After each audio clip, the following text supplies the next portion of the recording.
Nitish Kumar India জোট ছেড়ে দিচ্ছেন, মোদির সভায় দেখা যেতে পারে বলে জোর জল্পনা। রাহুল গান্ধী জল্পনার কোনো জবাব হয় না। জল্পনাগুলো প্রেসে ক্রিয়েট হয়, শুধু এটা নিয়ে আলোচনা করারও দরকার নেই, আর আলোচনা করার প্রয়োজনও নেই, কারণ জল্পনার কোনো আবাসন হয় না।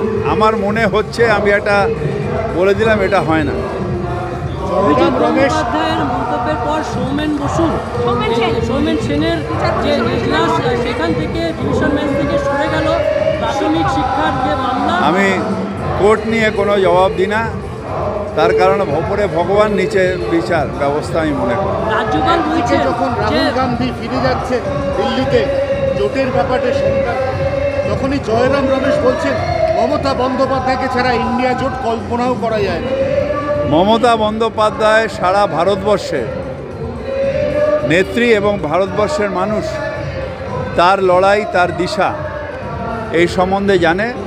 তাই মমতা বন্দ্যোপাধ্যায় নিশ্চিতভাবে বিজেপি বিরোধিতায় একটা অগ্রণী ভূমিকা ভারতবর্ষের, এবং মানুষ সেটা বিশ্বাস করেন। রাজ্যপাল বলছেন গান্ধীজি নাকি বলেছিলেন রামরাজ্য প্রতিষ্ঠা করাই মূল মন্ত্র, এবং এই রামরাজ্য হলে দ্রুত উন্নয়ন হবে, এবং তিনি রামরাজ্য অর্থাৎ ভেদাভেদ বন্ধ করা, রামরাজ্য অর্থাৎ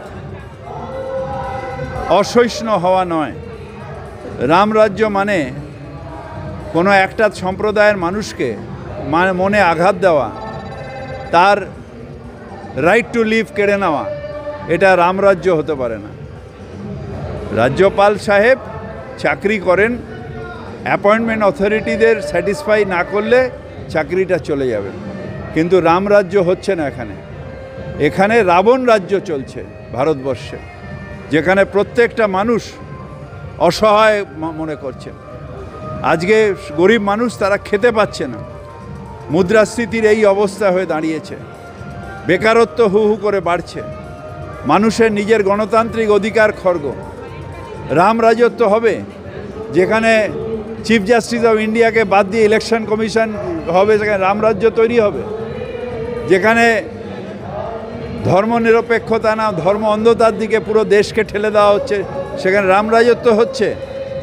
রামরাজত্ব অর্থাৎ সবাইকে নিয়ে চলা, সবার অধিকার, সবার মধ্যে আনন্দ। গব্বর সিংয়ের ভয়ে ভারতবর্ষের মানুষ থাকতে পারে না। ভারতবর্ষের মানুষ ভারতবর্ষে যে নেতা হবে তাকে ভালোবাসবে, ভয় পাবে না। মেট্রো জেনারেল ম্যানেজার কিছুক্ষণ আগে পতাকা উত্তোলন অনুষ্ঠানে বললেন যে তিনি বিশ্বাস করেন রাজ্য সরকার শেষ পর্যন্ত জোকা বিবাদীবাগ মেট্রো প্রকল্পে বডিগার্ড লাইনের জমি নিয়ে নরম হবে।